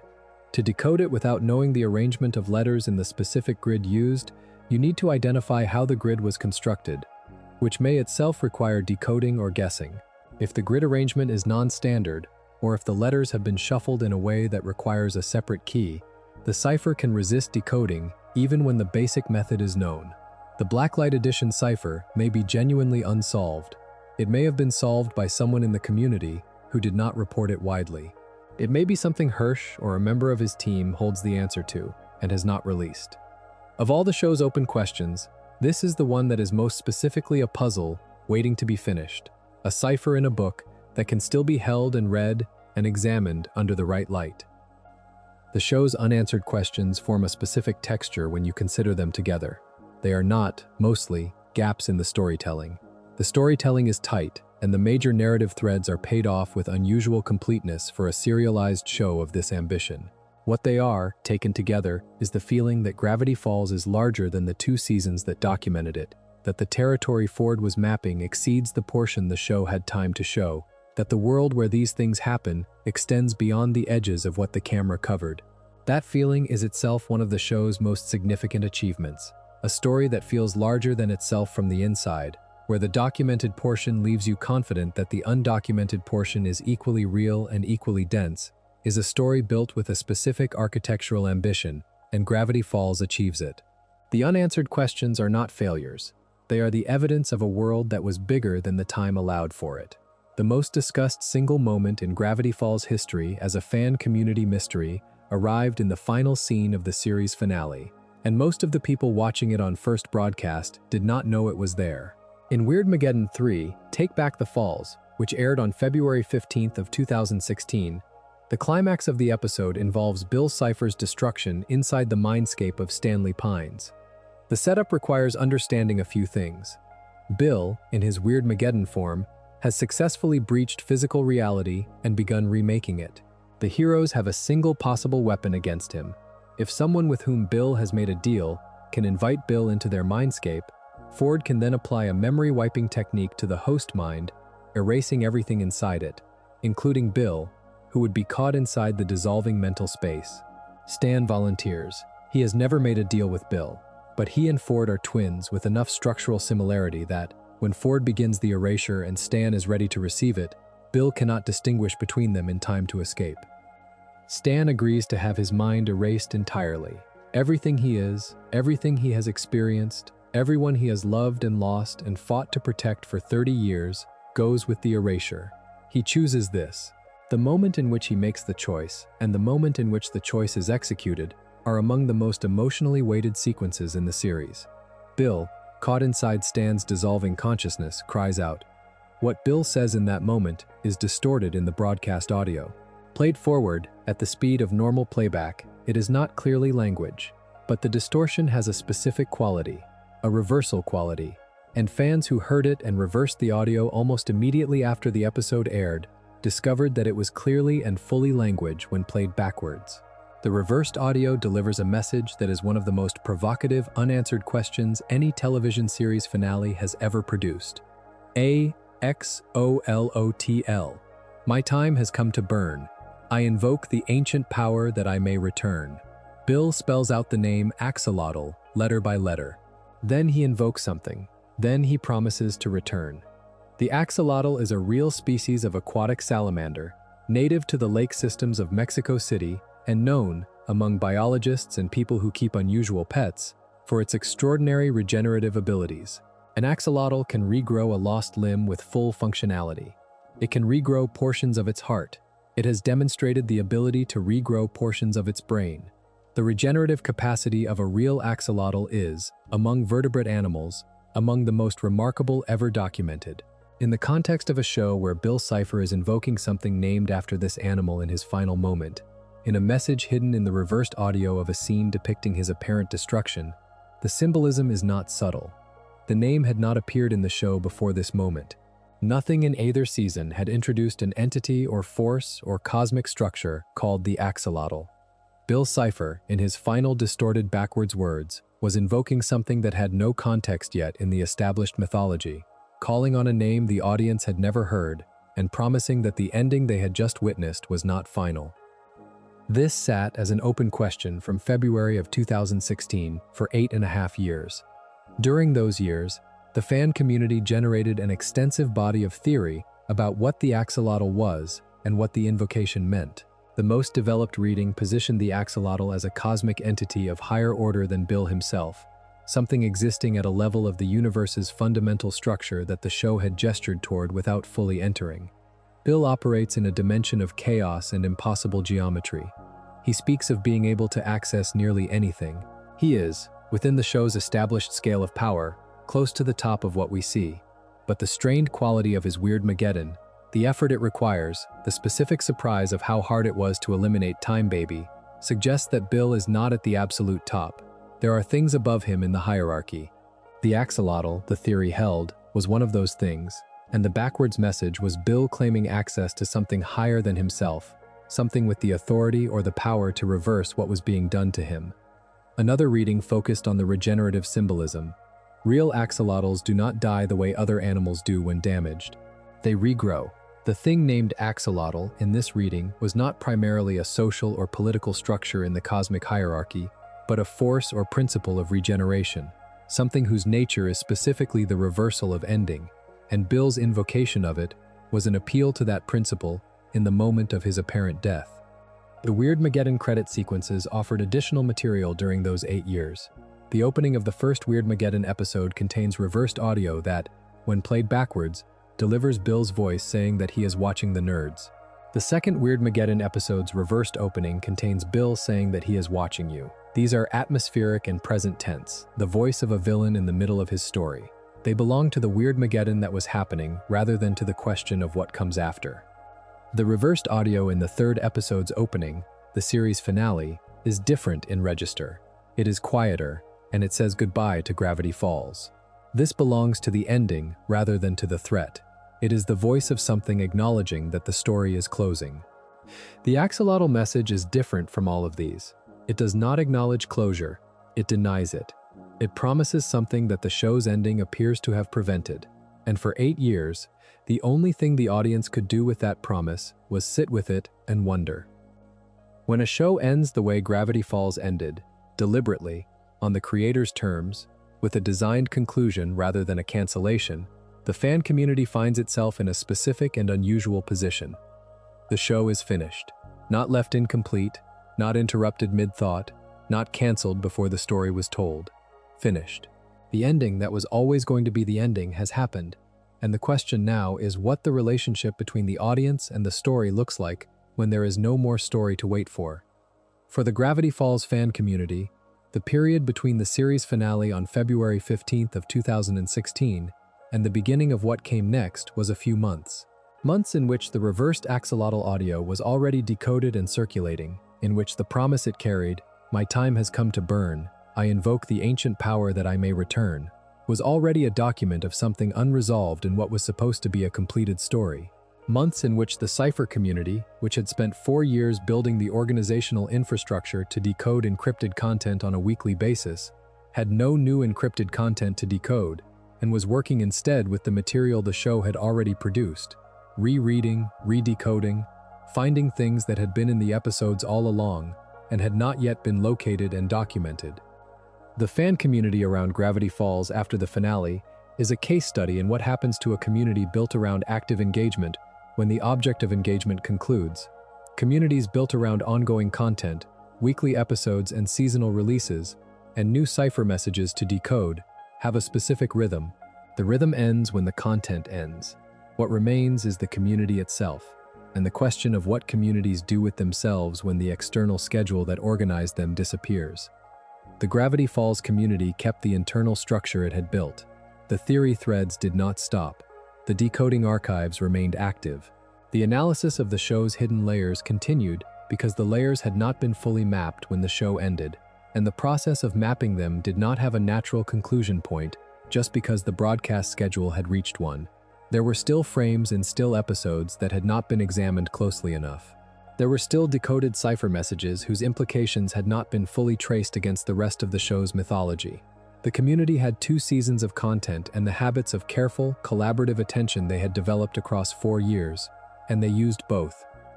And then, in the summer of 2016, something different happened. On July 20th of 2016, 4 months and change after the finale ended the story, Hirsch posted a cryptic message on social media. The message began with a simple question: "Are you guys ready?" And then it included a string of encoded characters and an image containing additional cryptographic material. The cipher hunt had begun. What followed over the next 13 days was one of the most genuinely ambitious fan engagement events any entertainment property has ever attempted. A real-world international scavenger hunt that required its participants to physically travel to locations across multiple countries, decode physical artifacts, solve a 2,000-piece jigsaw puzzle, call a telephone hotline, and coordinate their work across every time zone simultaneously before the final location of the prize would be revealed. The Gravity Falls fan community had, by July of 2016, spent approximately 4 years developing specific skills. They had decoded credit ciphers through 4 different encryption systems, including one that required interpreting each episode's content correctly before the cipher could be broken. They had reversed audio. They had maintained organized theory archives that allowed them to cross-reference details from the show's first episode against details from its last. They had waited out the hiatuses. They had solved the McGucket question. They were, as a community, extraordinarily capable of exactly the kind of patient, collaborative, distributed problem-solving that the cipher hunt was designed to require. Hirsch knew what this community could do because he had been watching them do it for 4 years. The cipher hunt was built to their capabilities, which is to say it was built generously. The first confirmed location was St. Petersburg, Russia. A cipher had been placed at a location there, a physical installation rather than a digital one, requiring someone to actually be present at the site to document it and report the information back to the global network of participants coordinating the hunt. This was not metaphorical internationalism. It required real travel to St. Petersburg, real people physically going to the location, and real-time documentation shared back to communities operating out of every country where Gravity Falls had found an audience. The fan community identified people who were already in or near St. Petersburg, coordinated the documentation, and moved forward. Japan was the next international stop. A shrine in Japan held a wooden plaque inscribed with text in cipher, another physical object at a physical location, another coordination challenge across languages and time zones. The community found it, decoded it, and incorporated the information into the growing picture of what the hunt required. Back in the United States, Confusion Hill in Piercy, California, was part of the trail. Confusion Hill is a roadside attraction where the geometry of the surrounding landscape creates optical illusions that make things appear to roll uphill and make sense of spatial orientation temporarily unreliable. It is exactly the kind of place where reality feels locally negotiable. Hirsch had visited Confusion Hill and used it as inspiration for the aesthetic of the Mystery Shack, where angles were similarly wrong and the laws of common sense suspended. Including it in the cipher hunt was a doubling back, the real place that inspired the fictional place, now becoming part of the fictional world's real-world extension. Somewhere in the hunt, participants encountered a 2,000-piece jigsaw puzzle of Bill Cipher, the villain, and were required to complete it. A 2,000-piece jigsaw of a character who is essentially a yellow triangle surrounded by a complex eye symbol is not the most forgiving puzzle subject matter. The community assembled it. Somewhere in the hunt, a telephone hotline existed for a lost pig named Waddles, requiring participants to call a number and receive a recorded message that provided information necessary for the next step. Waddles is Mabel's pet pig, a character the show established early and carried through both seasons with surprising narrative affection. The hotline was in character. The community called it. The logistical complexity of what the cipher hunt asked its participants to do is worth dwelling on for a moment. International travel, in the case of Russia and Japan, real-time coordination across multiple continents, multiple languages, multiple time zones, physical puzzle assembly, telephone calls to dedicated hotlines, cipher decoding at each step, and all of this being done by a volunteer community with no central organizing authority, operating through social media channels and fan forums and direct communication networks that they built and maintained themselves over 4 years of following the show. The cipher hunt did not have a logistics team behind it managing the participants. The participants managed themselves. They had been training for exactly this kind of problem without knowing that is what they were doing. On August 2nd of 2016, 13 days after Hirsch sent the opening tweet, the final location was reached: Reedsport, Oregon. Reedsport is a city on the Oregon coast, in the state that had always been Gravity Falls' real-world setting and the source of much of the show's geographic and atmospheric inspiration. The treasure that had been buried at the final location was found and uncovered by the participants who reached the end. The prize chest contained several items: a plastic crown and a sash, identifying the finder as the mayor of Gravity Falls, a miniature statue of Bill Cipher, a music box that played the show's theme when opened, a customized version of Journal 3, distinct from the commercially released edition, a USB drive containing a recorded message in the voice of Grunkle Stan, and the unaired pilot.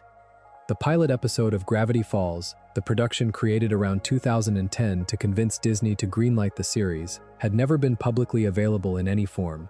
It was the document of the show's origin, the proof of concept that preceded everything, and its existence was known to fans, but its contents were not. The pilot had been described in general terms, an earlier version of the show before it had fully understood what it was going to be, with differences from the finished series that reflect the usual distance between a pitch and a production. Stan is older in the pilot. Seuss does not appear. Stan has 4 fingers on each hand rather than 5. Dipper wears the pine tree cap from the beginning rather than discovering it during the summer. These differences are exactly the kind that make an unaired pilot interesting. The show before it knew what it was, the production that had the core idea but had not yet resolved the details into the specific form that worked. The pilot was included in the Cipher Hunt chest as the hunt's most significant prize, because it was the thing the community most wanted and could not get anywhere else. And then, shortly after the chest was found, Hirsch uploaded the pilot publicly, so that the reward of the people who completed the hunt could become the gift of the entire fan community simultaneously. The Bill Cipher statue found in Reedsport was later moved to Confusion Hill in Piercy, California, the roadside attraction that inspired the Mystery Shack, the location that was part of the Cipher Hunt Trail, the place where the line between the fictional show and the physical world had already been blurred for years. It is now permanently installed there. If you make the drive to Confusion Hill, and according to travel accounts from fans who have done exactly this, many people have, you find a life-size fiberglass statue of a triangular yellow demon in a top hat at a roadside attraction that was already genuinely strange before the statue arrived. The Cipher hunt is, among everything that happened around Gravity Falls in the years before and after the show, the thing I find most genuinely moving. Not because it was clever, though it was. Not because it was large-scale, though crossing 3 countries in 13 days is large-scale by any measure of a fan event. What moves me about it is that it was built on trust and on genuine knowledge of what the community could do.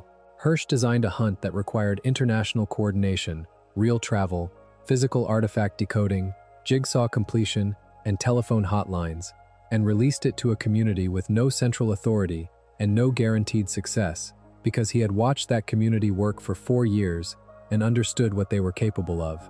The hunt was sized to the community's actual capacity, not to some imagined average audience. That is an act of respect, extended toward the people who had cared enough to decode every credit cipher and wait out every hiatus and argue for months about what not what he seems meant. The cipher hunt ended with the unaired pilot, the real treasure, being given to everyone. What had been exclusive became shared. That feels right for what Gravity Falls is, a story about a community of people, strange and kind and devoted to each other, and a summer that was always going to end, and what you do with what that summer gave you. On July 24th of 2018, 2 years after the Cipher hunt and roughly 2.5 years after the finale, Gravity Falls returned in the form of a graphic novel. Gravity Falls, Lost Legends contains 4 new stories set inside the show's own world, written and designed to extend the characters and setting in a way that handles both with care. The book was announced via a social media puzzle event on the 2nd anniversary of the finale, when Hirsch revealed the cover through a puzzle in which pieces were released at intervals by Disney accounts and by members of the show's crew. The announcement came with an activity, consistent with how the show had always treated its audience. Even the news of new material arrived as something to engage with rather than something to consume passively. The graphic novel itself contained, for the people who looked closely enough, something beyond the 4 stories, a hidden code, embedded in the book in the tradition of the show's credit ciphers. Following that code led to a website, and on the website the message waiting was brief. Bill lives. 2 words. 6 years after the premiere, 2.5 years after the finale. After the backwards audio in the finale said, "I invoke the ancient power that I may return," the Lost Legends code said Bill lives. The fan community received this with the mixture of excitement and careful analysis that had characterized their engagement with the show across its entire run. Was this a promise of return? A narrative tease for a future project? A maintenance of mystery in a story whose central villain had been apparently destroyed?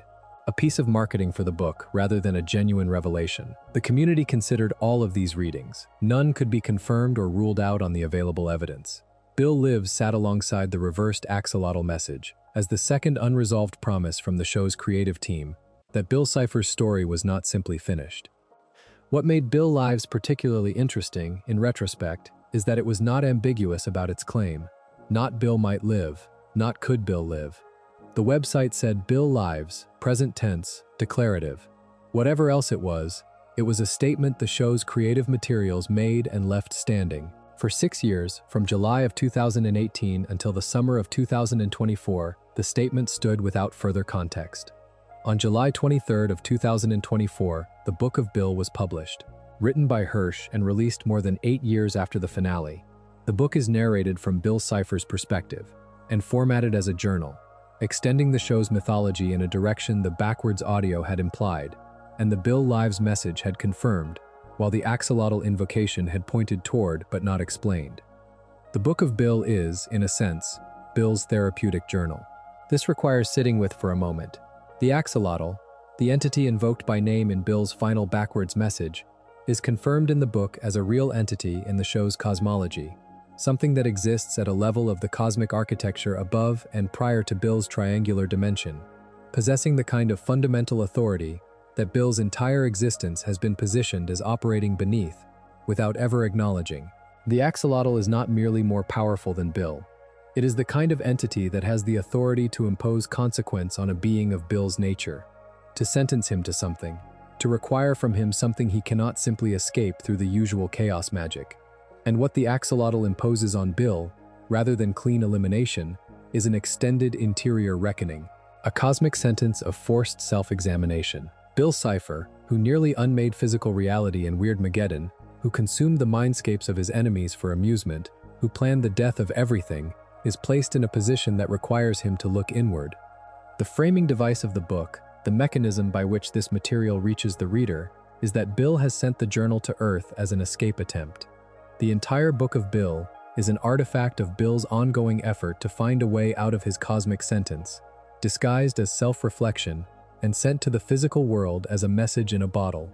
This is entirely consistent with the character, as the show established him, a being who treats every constraint as a puzzle to work around, who approaches imprisonment not with acceptance, but with the immediate question of how the walls can be used.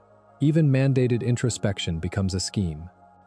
The Axolotl's appearance in the Book of Bill does a specific thing for the reversed audio message.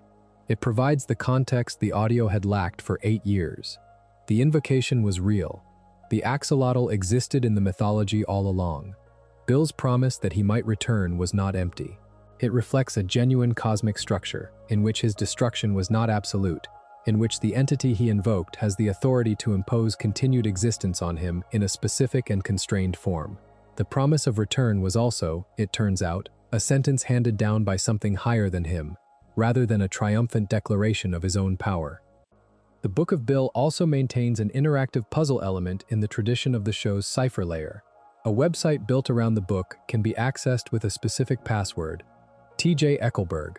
This is a reference to The Great Gatsby, F.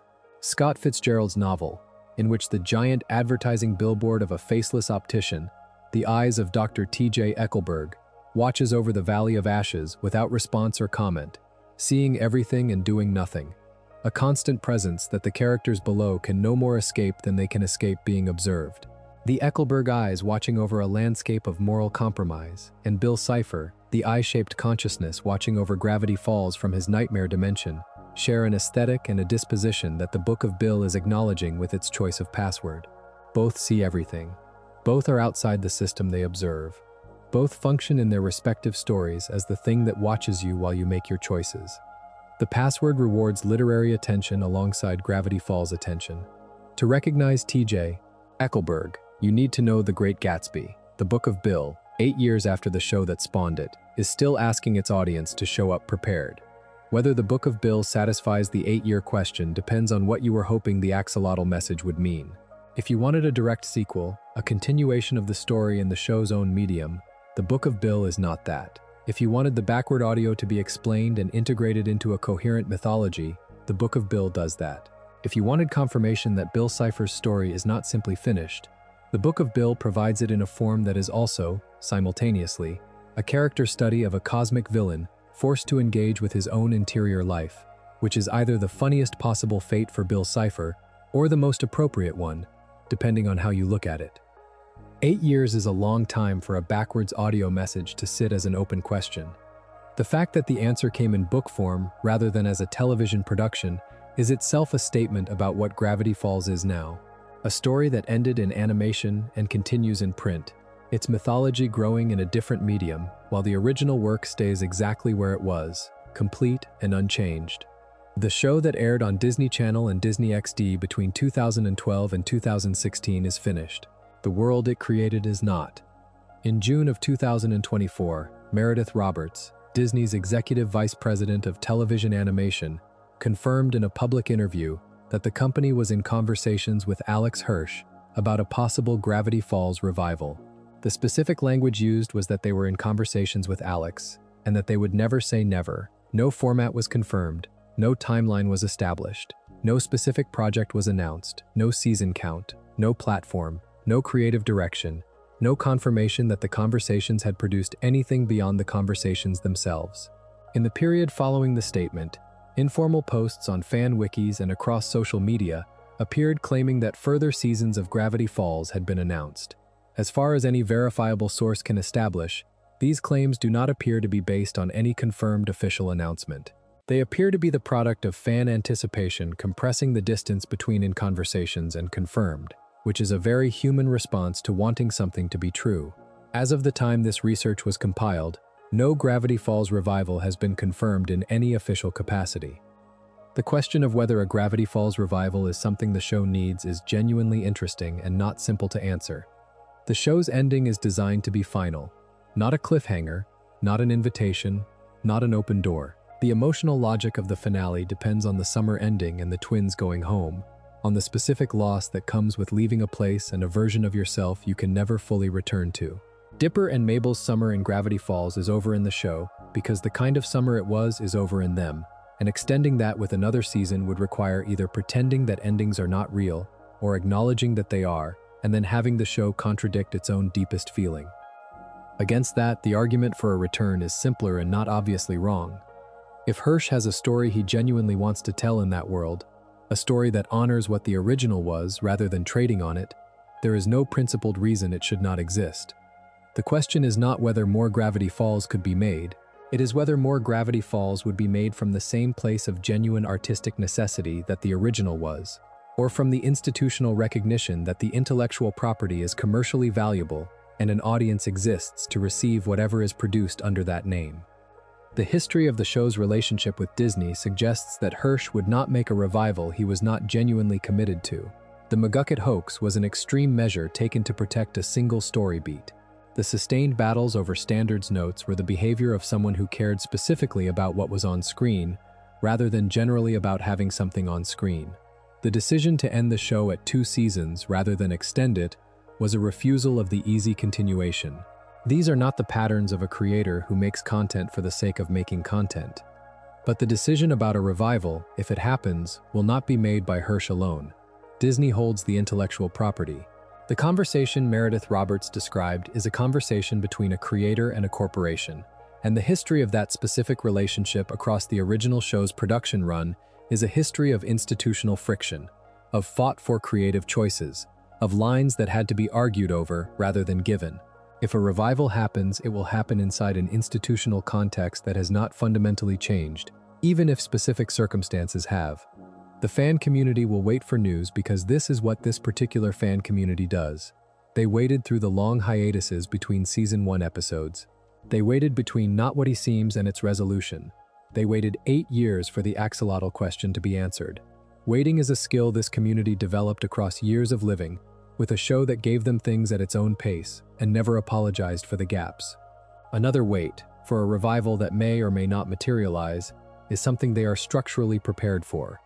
What they have in the meantime is what they have always had. The 2 seasons that exist, complete and finished and available, the Cipher layer that runs through all 40 episodes, the community that built itself around the work of decoding what the show was doing beneath its surface, and a story that was designed to end when it did because the person making it understood that some endings are right. There is a version of the story of Gravity Falls that begins before the ciphers, before the scandals, before the cipher hunt and the backwards audio and the institutional battles. It begins sometime around 1994, when a boy named Alex Hirsch was between 9 and 13 years old, and he and his twin sister Ariel were spending the summer with their great aunt at her cabin in the woods. This happened across several summers, the same woods, the same aunt, the same strange, slow, tree-filtered summertime that does not move like regular time because there is nothing pulling you forward, and the days are long, and the place is unfamiliar enough to feel like it has its own rules. Hirsch was born on June 18th of 1985 in Piedmont, California. He had a twin sister. The specific texture of being a twin, the closeness and the particular rivalry, and the experience of having someone who is not you but is somehow made from the same material as you, runs through Gravity Falls at the level of its DNA. McGucket Pines is based on Ariel Hirsch, who, in Hirsch's own descriptions, genuinely did wear wacky sweaters and have a different ridiculous crush every week. Dipper Pines is based on Hirsch's own childhood self, the more anxious and interior twin, the one who wanted to understand things rather than simply enjoy them. The dynamic between the two characters, Mabel's open-armed enthusiasm and Dipper's careful analytical caution, and the way they need each other specifically because they are so different, is the dynamic Hirsch lived with his sister, transferred into animation. The summers with his great aunt are where the emotional geography of Gravity Falls comes from. The specific quality of a summer away from regular life, in a place that operates by different rules, with an adult caretaker who is not your parents and who relates to you in a different register, is the feeling the show is trying to recreate and extend and eventually mourn. The Mystery Shack and Grunkle Stan are the fictional versions of those summers, elevated into something stranger and funnier and more dangerous, but rooted in something real. The particular freedom and loneliness of being a child in an unfamiliar place that feels, briefly, like it belongs to you. Hirsch graduated from the California Institute of the Arts in 2007 with a Bachelor of Fine Arts. CalArts is the animation school, the program that has produced a disproportionate number of the creators who have shaped American animation since the 1980s. While there and immediately after, he encountered the people who were building the next generation of what animation could be. He worked alongside J.G. Quintel, who would create Regular Show. He worked alongside Pendleton Ward, who would create Adventure Time. He worked alongside Patrick McHale, who would create Over the Garden Wall. The specific generation of animation creators who attended CalArts in that period and then scattered into the industry produced, within a few years of each other, a cluster of shows that changed what was possible in the form, and Hirsch was in that cohort. His first television job was on The Marvelous Misadventures of Flapjack at Cartoon Network as a writer and storyboard artist. Flapjack is one of those shows that looks, from the outside, like a children's comedy about a boy and a whale and a pirate, and is actually a fairly dark meditation on delusion, obsession, and the gap between the life you want and the life you have. The show that looks like something else is a recurring pattern in what Hirsch would make and what the people around him were making. Before Gravity Falls, he was involved in the early development of Fish Hooks, a Disney Channel series. The convergence of people in these early Disney and Cartoon Network projects is one of those historical coincidences that only looks inevitable in retrospect. At the time, they were just writers in rooms trying to make shows. Gravity Falls was pitched to Disney around 2010. An unaired pilot was produced, a low-budget proof of concept that demonstrated the premise well enough for Disney to greenlight the series. The pilot that exists, and that was released as part of the Cipher hunt in the summer of 2016, is a fascinating document of the show before it understood itself. Stan in the pilot is older. Suze, who would become one of the show's most beloved characters, is entirely absent from the pilot. Stan has 4 fingers on each hand rather than 5, a design holdover from an older animation convention. Dipper wears the pine tree cap from the opening scene rather than discovering it in the attic, which removes one of the finished show's early pieces of character work, the moment where Dipper finds something that seems to have been left specifically for him. The distance between the pilot and the finished show represents the usual gap between a pitch and a production, compressed through the specific process of Hirsch building the team himself because he was dissatisfied with what the early development had produced. He hired his own writers, his own directors, the specific people he wanted, rather than the people the institutional process would have assigned. That act of taking creative control at the earliest possible stage is consistent with everything that followed: the Cipher layer, the standards battles, the McGucket hoax, the decision to end at 2 seasons. Hirsch built a show that was specifically his, with the team that could make it specifically what he intended. Bill Cipher's design origin is a piece of production history Hirsch has discussed openly, and it is a good example of how the show built its mythology out of material that was already culturally loaded with meaning. The specific quote Hirsch has used, describing his own thought process, is something like this: "What if I took the triangle off the back of the dollar bill, dressed it up in a top hat and stupid little arms and legs, and named it Bill, after the bill?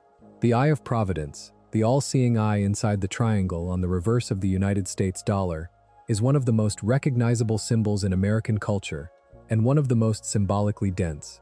It appears on currency, it is associated with Freemasonry and American mythology, it is a recurring image in discussions of surveillance and power and hidden authority. Taking that image, which carries all of that weight, and making it into a cheerful cartoon character with jazz hands and a high-pitched voice, is a specific kind of creative move. It uses the recognition value and the cultural associations of the symbol while simultaneously undermining them with comedy. The early fan theories that connected Bill Cipher to Illuminati symbolism were, in this sense, not entirely wrong about the reference, but were wrong about the intent. The reference is real. The show uses the Eye of Providence because it wanted a villain who carried the visual vocabulary of secret knowledge and hidden authority. The difference is that the show is not seriously suggesting that the Illuminati controls Gravity Falls.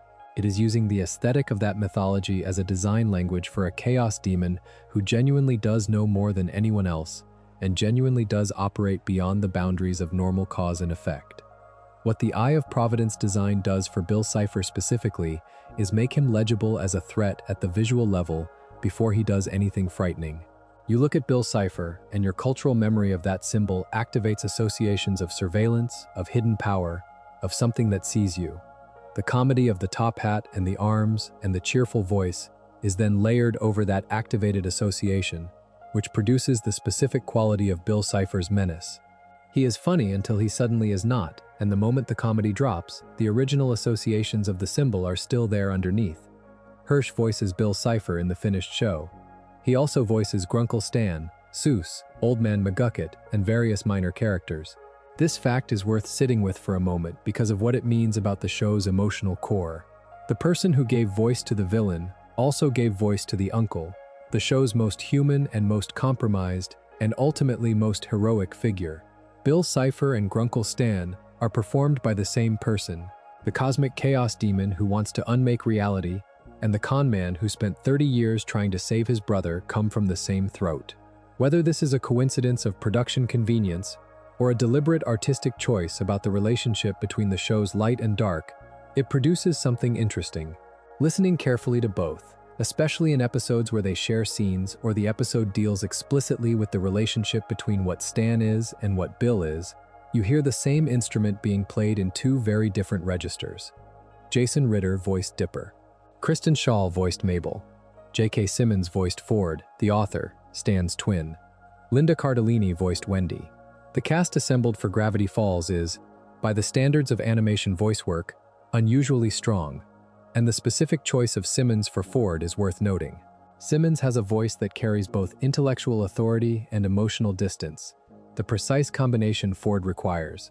A brilliant man who has been alone so long that warmth has become something he has to consciously choose, rather than something that comes naturally. The relationship between Stan and Ford, the emotional center of the show's second season, works in part because the voices of the two actors produce exactly the right friction and exactly the right tenderness when they reach the point where the friction gives way. The geography of the real Pacific Northwest is woven through the show in ways that go deeper than generic Oregon scenery. Hirsch has described being struck by a road sign for a real town called Boring, Oregon, and finding in the word boring a perfect capsule of the specific feeling he was interested in. A small town that presents itself as ordinary, uneventful, and unremarkable, in which extraordinary things are happening all the time, but the ordinary veneer is aggressively maintained. The name Boring is a joke about how towns present themselves to outsiders and how outsiders receive that presentation at face value, and the idea of a place called Boring being secretly the strangest location on Earth is the premise of Gravity Falls in 7 letters. During his research trips through Oregon and Northern California, Hirsch visited Confusion Hill in Piercy, California, the roadside attraction where the local geometry creates visual illusions that make things appear to roll uphill and make spatial orientation unreliable in ways you can feel before you fully understand. He used Confusion Hill as inspiration for the aesthetic of the Mystery Shack and its surrounding area, where the angles are similarly wrong and where the laws that govern most of the physical world seem to have been locally suspended. The specific experience of being in a place where your senses tell you something is off and your rational mind is simultaneously constructing explanations for why it probably is not, has a texture that is very close to what being in Gravity Falls feels like from the inside. Confusion Hill is one of the real-world building blocks of the fictional world's most important location. There is a detail from Hirsch's high school years that is small and funny, and exactly right for a person who would go on to create a show whose humor runs through registers from slapstick to deadpan without missing a beat. Hirsch has said that in high school, he entered and won a bird calling contest, and that this eventually led to him appearing on Late Show with David Letterman. This is the kind of incident that appears in a person's biography and immediately makes you feel you understand something about them that is hard to articulate precisely. The bird calling contest winner on Letterman is a person who finds the formally ridiculous genuinely interesting, who takes unusual competitions seriously enough to win them, and who is comfortable performing under conditions that most people would find destabilizing. All of those qualities are present in Gravity Falls. A summer Hirsch spent in Portland while he was still a student, working with the animation studio Laika, deepened his connection to the Pacific Northwest in the specific way that spending a summer somewhere deepens it, which is different from visiting it. Laika is the studio that would go on to make Coraline and Kubo and the Two Strings, stop-motion animated features with a similar relationship to darkness and craft that Gravity Falls would later develop in a different medium. The exposure to that production environment and to Portland, the city that functions as a kind of cultural capital for the Oregon that Gravity Falls is set in, is part of the show's DNA in ways that are not fully traceable, but are visible in the specific quality of how the show understands the Pacific Northwest as a place where things are more complicated than they look. The forests you see in Gravity Falls are not generic cartoon forests. They are the forests of someone who has been under those trees in that light and remembered them. The show won multiple Primetime Emmy Awards for Outstanding Individual Achievement in Animation, including a win for the episode Dreamscaperers and a win for the episode Not What He Seems. It won Annie Awards. It won a BAFTA Children's Award. It was Disney XD's highest-rated show for a stretch of its run. The series premiere reached several million viewers on Disney Channel, following a lead-in from the movie Let It Shine. The episode The Deep End, in the spring of 2013, drew a record audience for the show at the time, reported in the range of 4.5 million viewers, its then record performance made possible by the time slot it inherited from a Wizards of Waverly Place event. A Tale of Two Stands set a Disney XD viewership record in July of 2015. The finale broke that record the following February. These are numbers worth knowing for the specific contrast they establish. The show was Disney XD's most watched program at various points. It won major animation awards. It generated the kind of fan engagement, the cipher decoding, the theory communities, the international scavenger hunt participation that most networks would have paid significant amounts to manufacture. And it received, in return, merchandise so scarce that fans made their own, a move to a smaller channel that reduced its casual audience, scheduling so irregular that 4-month waits were a feature rather than an exception, and a Fez symbol that was silently edited off its main character on the streaming platform that now hosts the show. The disproportion between what Gravity Falls gave and what the institutional structure gave back to it is one of the things that makes the show's history feel like a specific kind of tragedy. Not the tragedy of a failure, but the tragedy of something very good that was handled by an infrastructure not designed to appreciate what it had. The show succeeded anyway. The audience found it anyway. The community built itself anyway, around ciphers and theories and long waits and a scavenger hunt that crossed 3 countries. The institution eventually recognized what it had after the fact, in the form of conversations about a revival and a streaming library placement. But the show built its legacy while the institution was paying attention to something else. Gravity Falls ran for 2 seasons across 4 years of broadcast, from its preview on a June evening in 2012 to its finale on a February night in 2016. 2 seasons, 40 episodes, 17 shorts released between them, 40 working credit ciphers, an international scavenger hunt, multiple reversed audio messages, a graphic novel with a hidden website, and a book published 8 years later, From Inside the Mindscape of the Villain, the show apparently destroyed. It is one of the most cryptographically complex and emotionally precise pieces of animated storytelling that has ever reached a general audience. What the show did, across that run, is something that rarely happens in any medium. It treated audience intelligence as an architectural principle, not as a nice thing to reward occasionally, but as the foundation on which everything was built. The cipher layer does not work as an add-on. It works as a second skin for the show, fully integrated, maintained without error across 4 years, requiring coordinated invisible labor that the audience never saw. The show built an audience capable of doing exactly what the cipher hunt needed, not by accident, but by spending 2 seasons training them. The scandals that surrounded it are mostly the story of a creative team that wanted to make this show, a show this strange and this demanding and this honest about what it was doing, inside an institution that was making something else entirely, and had to be argued into the specifics, piece by piece, note by note, over the full run of production. They won more of those arguments than most shows win. What they lost is visible in the absences. 2 women who never got to fall in love in the background of a frame, a necklace without its symbol, a line cut before Bill Cipher got to be quite as frightening as he might have been. What they won is the show that exists. The mysteries that remain, in the show itself and around it, are not failures of storytelling.